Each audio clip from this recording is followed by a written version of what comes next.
Thanks for your company. The details now. The National Disaster Management Organization, NADMO, says it expects to witness more losses as floodwaters claim lives, submerge farmlands, homes and roads in the Upper East region. 10 people have so far been killed in the flood, 6 in the Upper East and 4 in the Northeast and 6 in the Upper East region. Hundreds also remain displaced as the Bagri Dam spillage and days of rain continue to wreak havoc. Upper East Regional NADMO Director Jerry Asamini tells Joy News they'll be deploying relief items to victims today. We'll be cross-checking that with our correspondents. Before that, though, here are some affected residents speaking to us.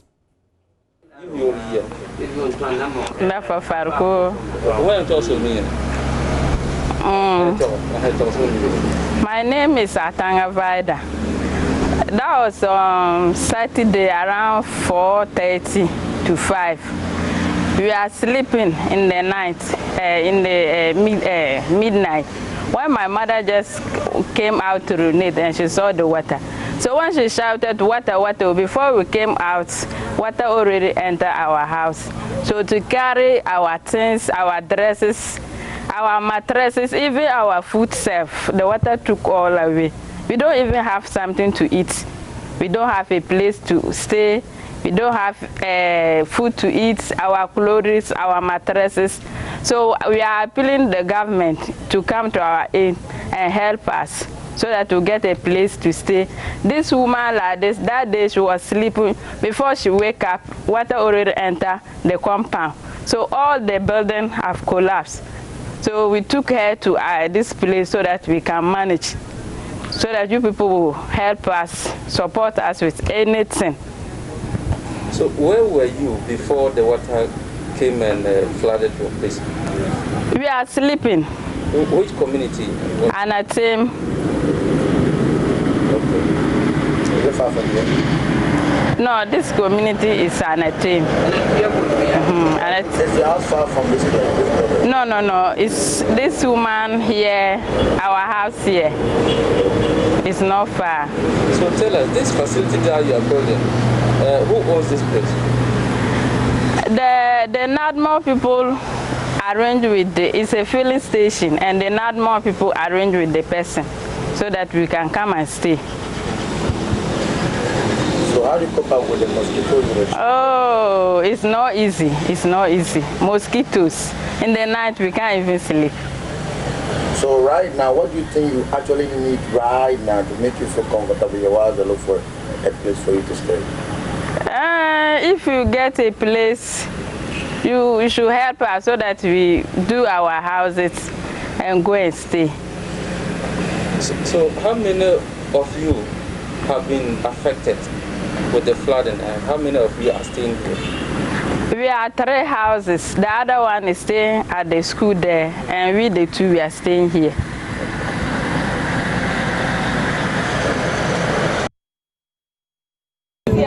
I bet na hasa nso krenya bi nyale eduane kura kokko bi no bi koye bi ba edi ya bet na hasa fitenre nwumre ye nya kwa kura na etwama ponso na yira fa kwa ni na ya tena hasa kokko kura ya kwa mo ene sisi ya se ejale kwa ye nyale ya wa re ma sisi ya se obi enu ma wona ya tena hasa fitenre ya bet ka ha ya sisi na yira fa e ka se kwa yes, by this or may acquire my said this year's MP, so your son or may my na yenya crying for. Yabeka almost a car on a car back. Yawahasa.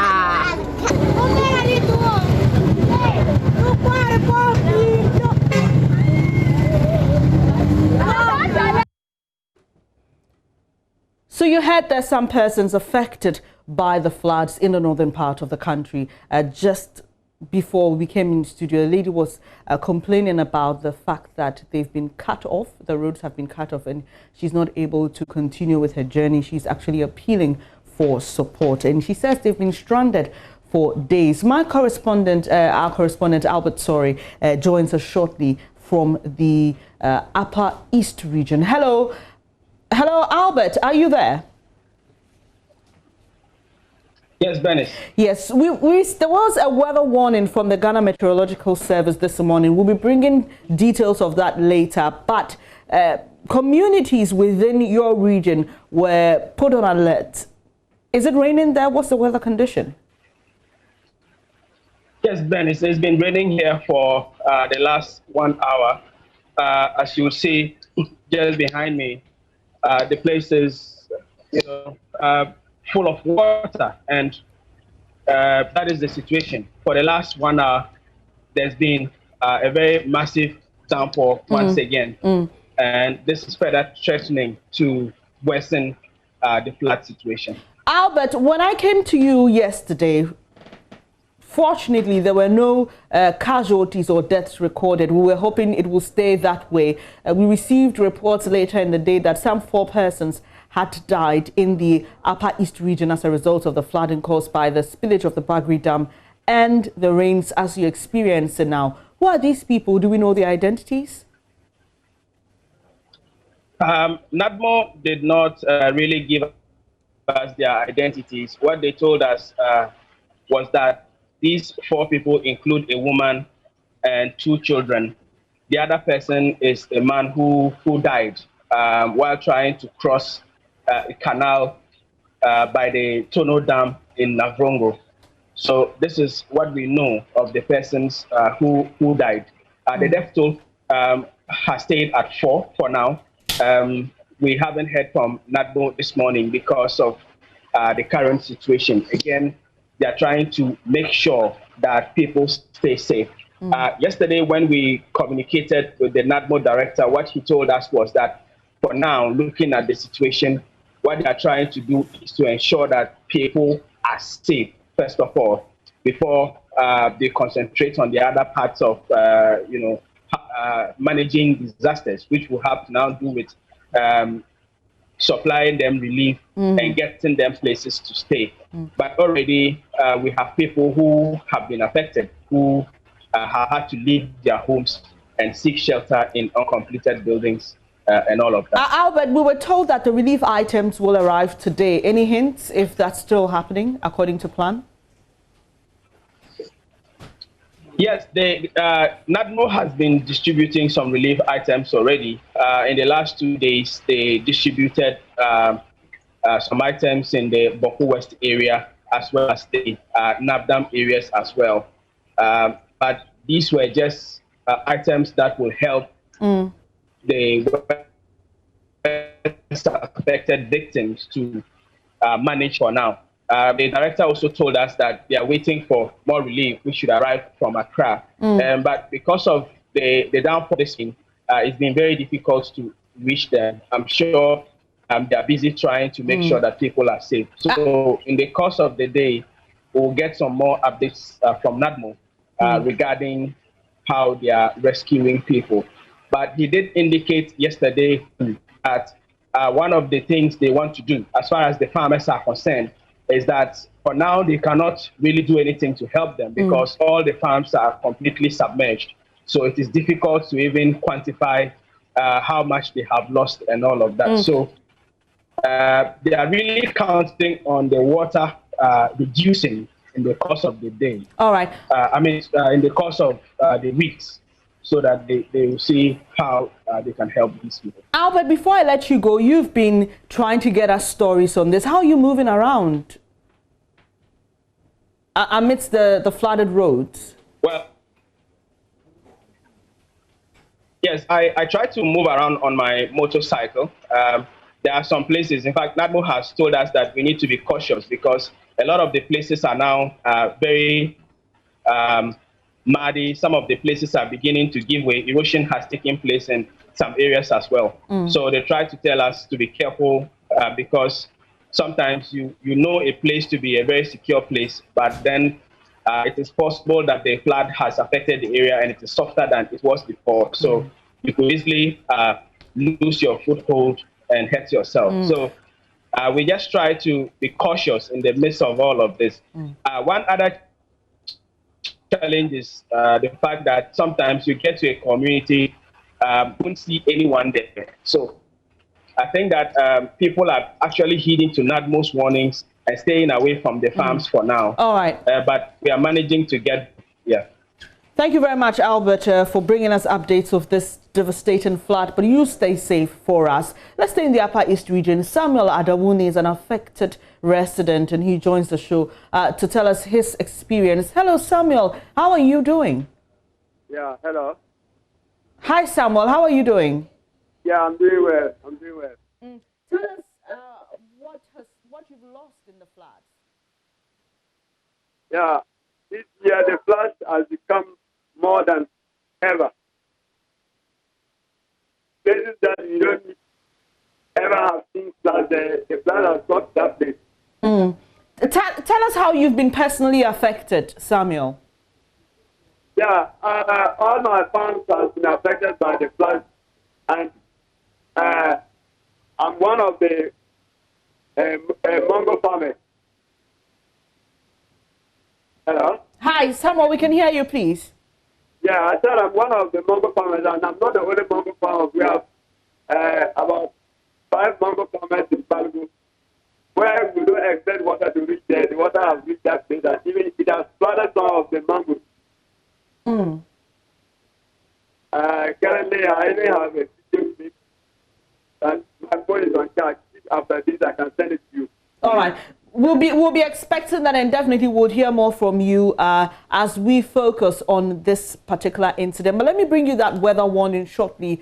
For those of you in the northern part of the country, the Ghana Meteorological Service has this information for you. Here are the details. Okay. So a rainstorm observed over northern Togo is expected to move west to affect the northern and middle sectors of Ghana, with thundery and rain activities from this morning into the day. Now, these are the areas expected to be affected: Chireponi, Gambaga, Gushegu, Yendi, Bimbila, Garu, Nangpanduri, and Boku. That's between 6 and 11 a.m. In Navrongo, Bolgatanga, Walewale, Tamale, Daboya, and Salaga, expect the rains between 7 a.m. and 12 p.m. Tumu, Wafunsi, Sola, Bole, Damango, and Bupe between 8 a.m. and 1 p.m. And places within the middle and coastal sectors will be affected later in the day. Now, the probability of occurrence, according to the Ghana Meteorological Agency, is 90%. So please stay safe if you find yourself in any of these locations. Now, away from that, in the western region community of Apeusika, children who would ordinarily be in school are spending their day roaming along the coast because of closure of schools. Correspondent Inathalia Kwansa has today's COVID-19 impact story.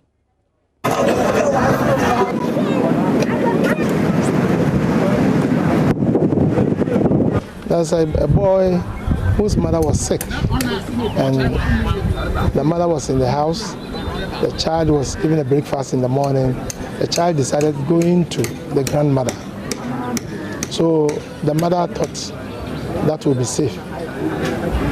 The child went to grandmother. Unfortunately, he could not meet the grandmother. The grandmother had then traveled. The boy then followed friends to the seashore.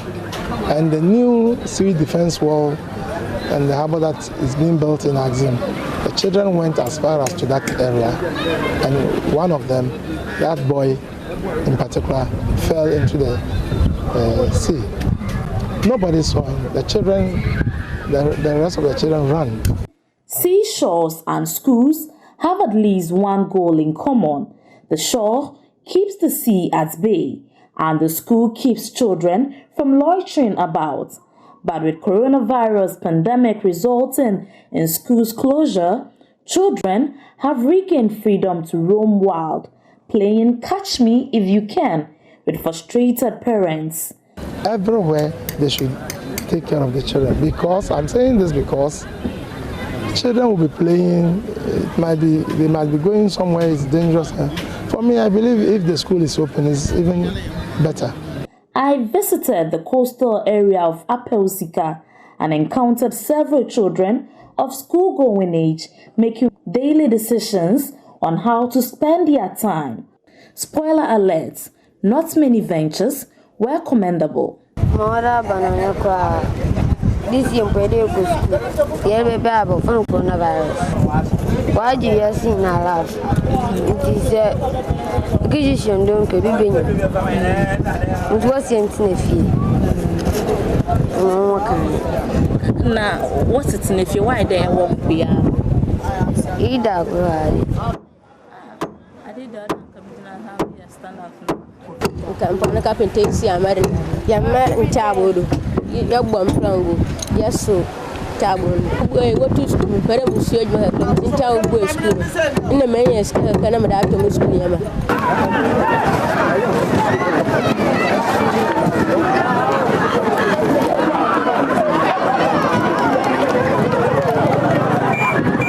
Covered in Ben, Pame, school for no two and no school. Until school reopens, parents who live along the coastal communities will continue to live in fear of recording death as children continue to play along the seashore as they await reopening of the next academic year. In Athalia Kwanza, Joy News, Apeosika.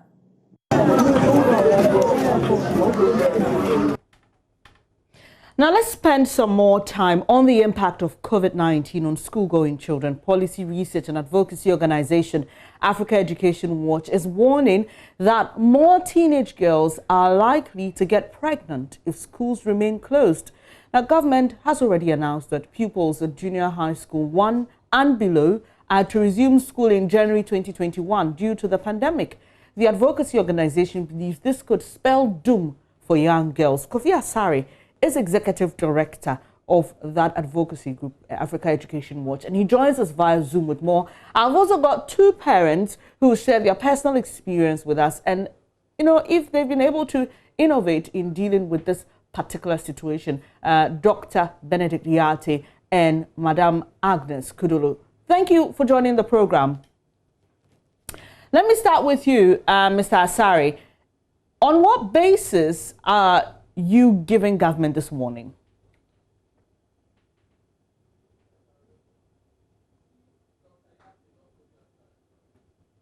Hello, do we have Mr. Asare on?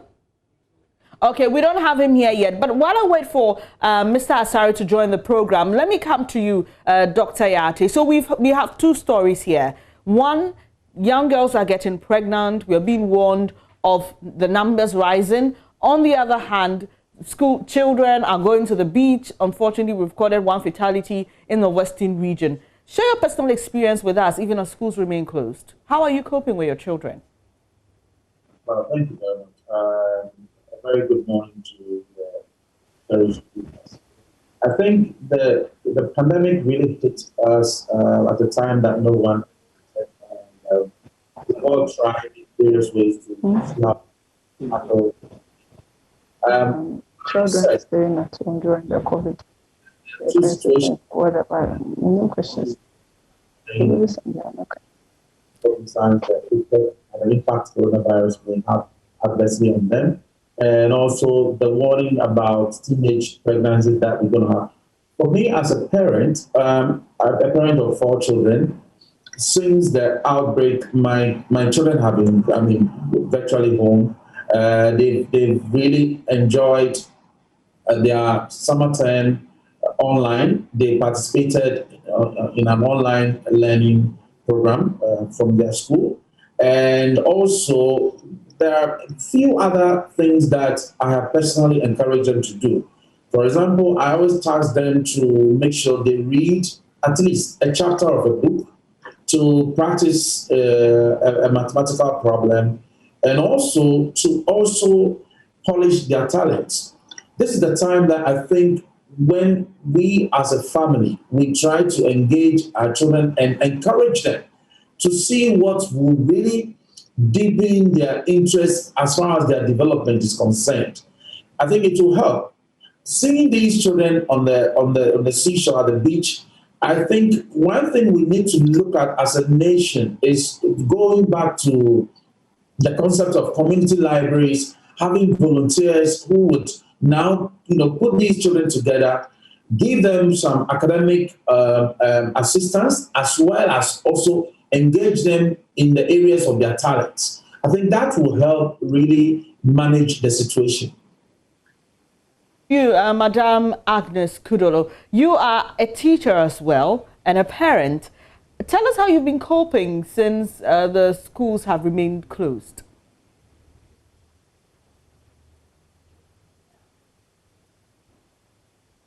Hi, can you unmute your device? And kindly share with us your experience since schools have been closed. We try to engage the children at home by giving them. Hello? Hi, we can hear you, please. Please continue with your submission. We seem to have a challenge with Agnes Kudolo's line. So let me come back to you, Doc. Apart from the libraries, there are concerns that parents are working. Some of them may not afford a nanny, or in the situation, in the absence of a library, may not afford, you know, asking someone else to take care of their child. So what can they do, really? Engage. The time that we need to depend on, like I mentioned, volunteers within and track our world's welfare around this time.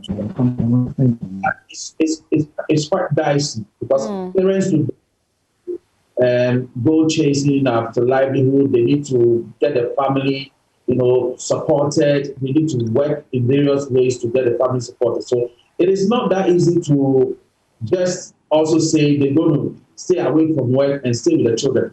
However, if we have adults, we have older cousins, older nephews, older nieces at home, this is a time to also work on them so that by so doing, we're also deepening their social life experience. That, you know, some of us growing up, we grew up in community, in compound houses where you have your families, your parents will leave in the morning and they come back in the evening. But you have aunties and uncles and older cousins and other people to engage you to do the right things. So I think this is also possible. There's a time we have to go back. Let's not forget that we are not in ordinary times anymore. So you can't have things the way they would have been when we were in normal times. So if we have to now, you know, engage and let's empower our community members, like our cousins, our nephews, because it's not everybody who will be going to work. Definitely there will be some people left behind at home. But depending on the relationship, the rapport we have with them, in the 21st century, we have all, you know, thrown away the extended family, you know, importance. Now everybody is living a lifestyle where it's just the nuclear family. But this is the time we have to go back and see how best we can tap into these things. There will definitely be older cousins, older nephews, older nieces. There will be grandmothers, there will be grandfathers at home who, in the way, can engage these children, get them to read a book, get them to solve a problem, or if they have to, you know, engage the services of part-time teachers at home who come and supervise these children to do what it is. I mean, something that we must do. We can't just leave the system just the way it is. Something must definitely be done about it. Thank you for sharing your thoughts, Doc. But we have Madam Agnes Kudolo on phone now. Unfortunately, the Zoom link wasn't too great. But thank you so much for staying on, ma'am. You were sharing with us what you're doing as a parent and a teacher during this period as schools remain closed. Yeah, earlier on I said that I supervise my children on their online tuition with their teachers in school. They give them a lot of assignments for them to do, and I help them to do that. And then also there are other things that they are learning. At this time that the children are home, we must encourage them to learn and develop their skills. So my kids are involved in crochet, work. They do a lot of things with their hands. And then I also have some learning other things like catering. I have a friend whose daughter is now learning cake making and other things. So they also read. They read a lot. At this time, you must also encourage them to read. The little time that they have, you also help them to read. And then I'm also spending a valuable time with them. Before then, the kids used to wake up at dawn, go to school, come back late, and then we are also in school teaching and doing other stuff.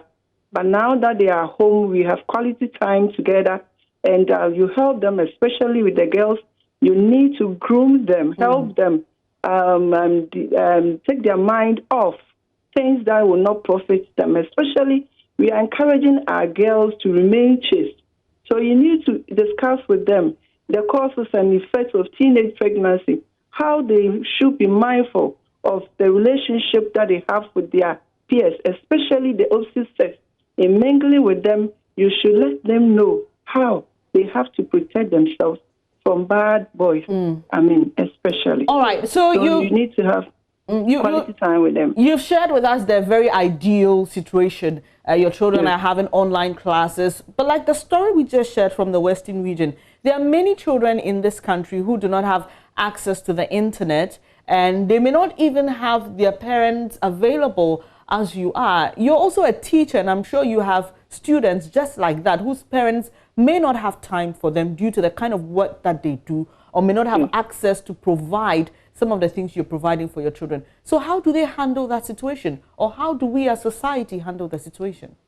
As a society, we must treat other children, other people's children as our own. So for instance, if you live in a neighborhood where there are kids at home, you can also allow them to join your children.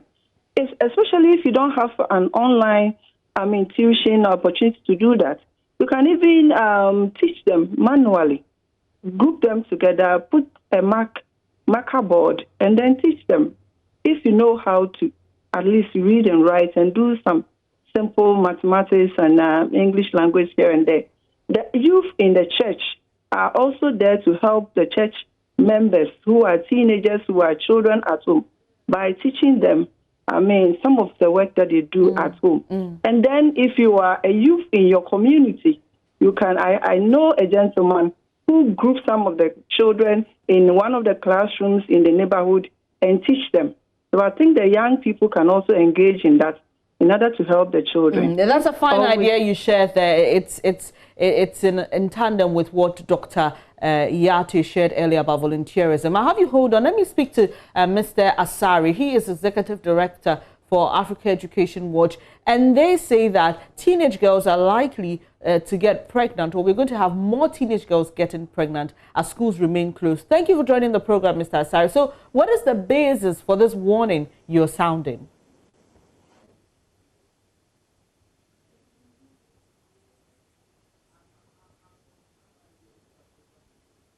Hello, Mr. Asari. Unfortunately, we can't hear you. I think you have to unmute your device. Yes.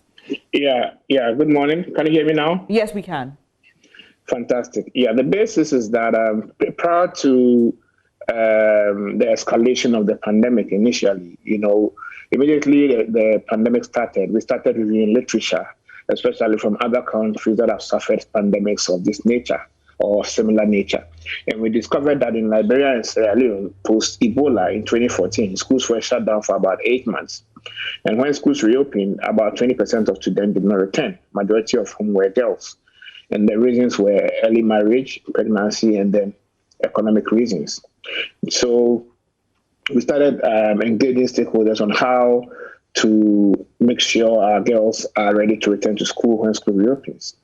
We engaged, we encouraged CSOs to embark on outreach programs at the community level, and also use the media to generate content and broadcast content that will promote responsible sexual behaviors and lifestyles, and also moral behaviors.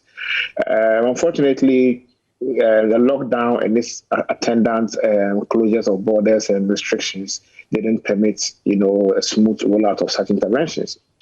So when we conducted our research in the month of July, when schools reopened, we did it in 200 schools, 100 junior high schools and 100 senior high schools, basically from 3 students in these two categories of schools, and discovered that 85% of girls, in 20% of schools recorded cases of between 1 to 3 girls not returning to school.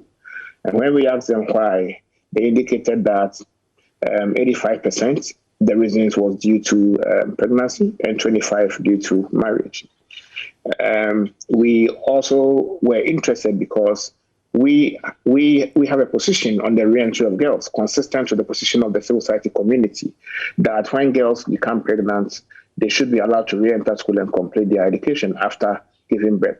And so we started interrogating the system about how the system facilitates the re-entry of girls in schools, especially in the Bongo area, in the Boga area, where we had lots of complaints of the highest number of girls, and also in the Infantiman area and then the Upper Mena.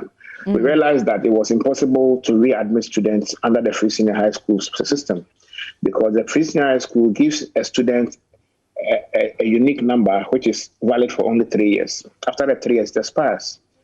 And if you got pregnant in Form 2 or in Form 3 and you return a year after, your code would have expired and you cannot re-enter. If you got pregnant in Form 2 and you returned after Form 3 students have returned the examination, you cannot.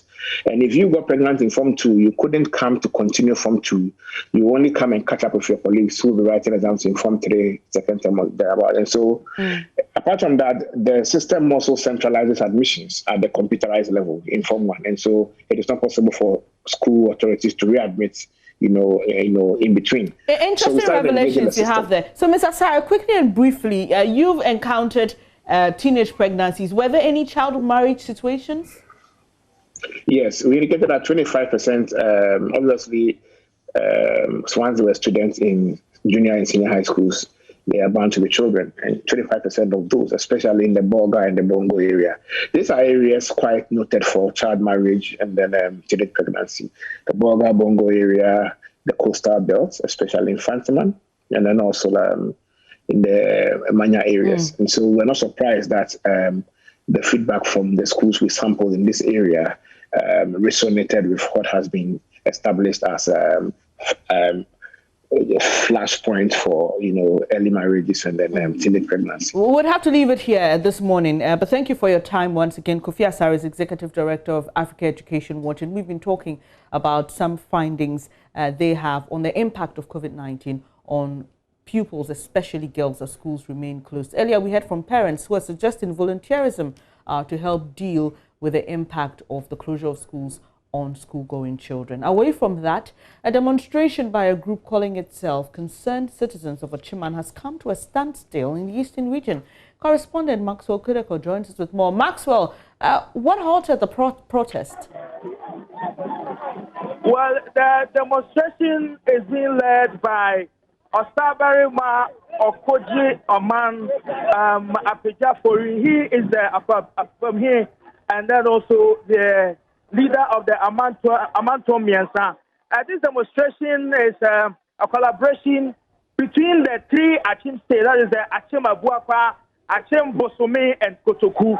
I can count thousands of citizens of Achim who have joined this demonstration. Initially, the leaders had some misunderstanding with the police with regards to firing of musketry, but that issue has been resolved, and the demonstration is ongoing peacefully. I want to have a word with Osabarima and find out exactly what their problem is. Nananka say media come for say anka opening ka some tramu fan plan and the ban sana and the braba ochimenina ekumati. Mahama ayano and Panisa akanantia nakato ubiako ka abekochema wakoka abeka Kotoku wakoka abeka Bosome and the another demonstration ayabosome abuakwa ane Kotoku they are united they are simple it will be akoka abeka into the two anamo na enti anamo amutu e dia na mode hwehwe ya de kire omanfo a wo Ghana we are seeing say atifo yenya sekawa mafia ye Christopher Jidifo the don't Yakopo. The Yaho. I think was that in Anisa. And the Atimbo the Amakwai. Amakia before stabbing before stabbing Tambo Pia at Yasa. Drop that slap. Woman, this has to be better just said. Yeah, the fire you be. Motion me from Ampeni Joma. Wouldn't be. I tell and I come to Israel. I'm busy for sorry, pa. Sabia, if you, the book was a job, Bobby Juba Bacho. And now John Muhammad and the crop also I am. You want me to say who's the Ayo? And your Jim said, the here now over 24 hours. Or Jim is here, Omra. Now, my pastor, and this are Tima Mudia, but the Kubusome, a Buaka, yes, I have Aku. Oh, my pastor, and Sana is one of them. Now, I'm a pastor, and you have been another person. Anudia, Minimo Castai. I am the commander in chief of the Royal Army. I'm not your man, son. Every we are still done. I have Simon Pet. Yani Asafwa, your papa, you go Yahuda. And you say, no, we are a secretary. Yes, you are my pastor, I'm a pastor. No, see your Simon. Well,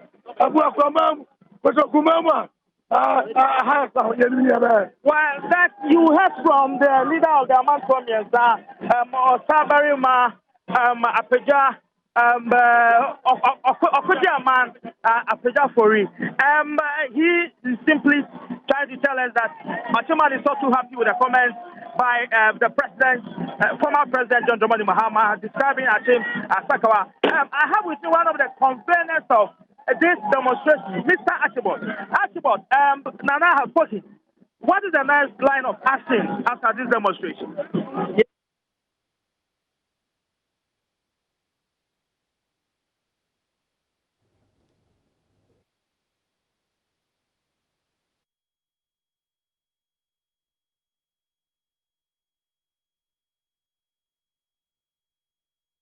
That he made against the people of Hashem. We believe that this is not only against Hashem, because there are teams whose wives and husbands are from different ethnic groups. So we believe that this is a national issue. And so we are calling on all well-meaning Ghanaians, just like they have started already, to condemn this statement and to compel His Excellency the former president to retract and apologize to the nation Ghana, to retract and apologize to Nananum, and then the very good people of Hashem, so that we can move forward as a nation. While so you had asked about one of the conveners of the demonstration, I can count over thousands of people in black and red on the streets of Ashaman Kese, protesting and registering their displeasure about the statement made by former President John Dramani Mahama and leader of the NDC. Right, Maxwell, so coming through our live videos from the Facebook page of Daniel Bampu, he's with the Daily Guide newspaper, and there you see chiefs and people of Achiman demonstrating some ethnocentric comments about Achim's being Sakawa, Achim Sakawa comment. So there you have it. But let's just bring you some more news here on JoyNews Desk. The Inspector General of Police, Mr. James Opombuenu, has stated the police service will take every step necessary within its authority to prevent foreigners and other ineligible persons from voting in the upcoming general elections. He said the service is working closely in collaboration with other security services mandated to ensure the safety of the country's borders, and also assured the police readiness to protect and guard this year's election against any kind of external meddling. Mr. Opombunu was speaking in the Northeast Region capital, Nalerugu, where he paid a working visit to assess the readiness of his men towards the 2020 elections. Correspondent Ilyasu Tanko was there and reports. No, once a person is not a Ghanaian, under no circumstance should he be allowed or she be allowed to participate in our national affairs. So there are organizations, there are security services that are specifically responsible, like the immigration, like the customs, who are responsible for the border patrols and things like that. But when it comes to the police, we assist in whatever offenses that are brought to us, or if the offenses are brought to us, our knowledge, we will arrest the people and take them to the appropriate authority or take the appropriate action against them. So as far as the 2020 elections are concerned, I am of the view that we'll be able to police the nation together with all the security organizations. We'll police the nation in such a way that people who are not Ghanaians will not be allowed to vote. The IGP's first point of visit was at the Nairi, where he paid a courtesy call on the overlord of the Mampurgu traditional area, Ndumana Bohagu Abdullahi Mahami Sheriga, and his elders. His delegation included Director of Public Affairs Mrs. Sheila Kesia Beye Bachman, Director of General Services, Mr. George Mensah, Director General of National Operations, DCOP Mr. Boadu Pepra, Chief Staff Officer, ACP Joseph Owusu-Ansah, and others, including the Regional Police Commander. At the palace, the Overlord welcomed the police chief and his delegation and started his address by praising the professionalism and hard work of the police force in the region. He, however, complained about rampant robbery attacks in the region and urged the IGP to step up efforts to end the menace. Correspondent Ilyasu Tanko with that report. You're watching JoyNews Desk with me, Bernice Abubedulansa. Coming up shortly in business, though, we have some news on tenants in the Accra Mall who are complaining of exorbitant rent. Details in a moment.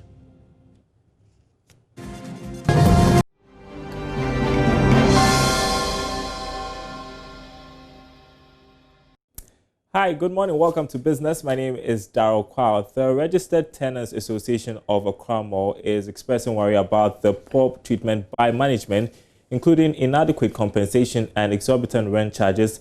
They say that will collapse their business. The association is calling on government to come to its rescue. According to the president, Reverend John Bedu Dankwa, rent charges must be reduced with appropriate compensation as COVID-19 impacts negatively on their businesses. In a press conference held at the forecourt of the Accra Mall, the president of the association, Reverend J.B. Dankwa, called on management of the mall to reduce the excessive rent charges. He also appealed to government to come to their aid. We cannot pay our bills. They charge us in dollars, and we are suffering. We are employing about close to 2,000 people, and all our staff are going to be going home if we are not helped in this regard. So we are petitioning the government to help us, to come to our aid. We pay in dollars whilst we sell in cedis, and I believe that is against the law. Our toilets are not fixed, and our landlords don't even hear us when we petition. When you petition them to come to your aid, that's when they send threatening messages to ask you to either pay or you exit. And that will not help the economy. Mr. Dankwa further indicated that the poor treatment by the management of the Accra Mall, including inadequate compensation, is negatively affecting their businesses. And if government does not come to their rescue, their businesses will go down the drain. Now, it has really drained the businesses in the malls. Every shop is suffering. Every business, every, should I say, brand here is suffering because the rent is just too much. Okay, and so we are suffering here, and that's... Tenants at the mall also could not hide their displeasure for what they described as unfair treatment meted out to them by management of the hall. Customers come, they pay in cedis. Actually, we sell in cedis. So why do you want us to pay rent in dollars? Do you understand? So you increasing our rent too. We don't sell, especially during this COVID era. And you are increasing the rent monthly. How are we going to pay our rent? The tenants are also calling for a reduction in rent charges with appropriate compensation as COVID-19 impacts negatively on their business. Reporting for Joy Business, Nicholas Brown. And we are working to get your reaction from the management of the Accra Mall. To other news, work on megawatt peak, a 19.4 megawatt peak solar project at Kaleo and Laura, both in the Upper West region, are ongoing steadily and expected to be completed before the end of the year. The projects, when completed, will generate enough energy to power some 32,000 households and increase the geographic spread of power generation in the country. Chief Executive Officer of the Volta River Authority, Emmanuel Inchidako, who disclosed this to the media after a tour of the project, said the Laura project will be completed before the end of October, whilst that of Kaleo will be completed at the end of December 2020. JoyNews' Upper West correspondent Rafiq Salam has more. President Akufo-Addo in February card sought for the construction of 17 megawatt peak solar projects at Kaleo and Laura, both in the Upper West region. The two projects are being funded by the German Government Development Bank, KfW, at a cost of 22.8 million euros. Ever since the sword was cut, contractors working on the two projects, Elecno, have never looked back and has been working to ensure that they do not only meet the deadline but deliver quality work as well. Project manager of Volta River Authority, Engineer Isaac Badu, threw more light on the two solar projects. Originally, we were doing 4 megawatts here in Laura and 13 megawatts in Kalio. Because of some improvements that we have come up with, the capacity here has increased at no additional cost. So from 4 megawatts, we are doing 6.5 megawatts here. So come end of this month of October, when we commission, we'll be commissioning 6.5 megawatts capacity. The projects, when completed, will generate enough energy to power some 32,000 households and increase the geographic spread of power generation in the country. Chief Executive Officer of the Volta River Authority, Emmanuel Enchudako, who told the sites to acquaint himself of the progress of work, was impressed of the work done so far. My impression is that the project has been well executed from the design phase right up to construction. I think it's a good project. I see there's great attention to detail as far as the operational practices and the construction practices are concerned. So I think all in all, I think I'd give the contractor a lot of congratulations for doing a good job. But as I said, we have slipped, and it's through no fault of anyone. It's just the COVID pandemic that has caused the slippage. He is hopeful that both projects will be completed before the end of the year 2020. I have no doubt in my mind that we can hand over. I mean, they are looking at handing over in November. I think that from the little that I've seen and the initial briefing that they gave us, I think we can do a couple of weeks earlier. And so we are going to sit with them, we'll decide with them how we can be more aggressive with the timeline. And I'm hopeful that we'll be able to do the handover before November. Though the two projects are yet to be completed, Managing Director of the Northern Electricity Distribution Company, NERCO, Osman Alodiba Ayuba, is already upbeat and speaking about the benefit his output will derive from the peak solar projects. And that's it for business. Sports is up next.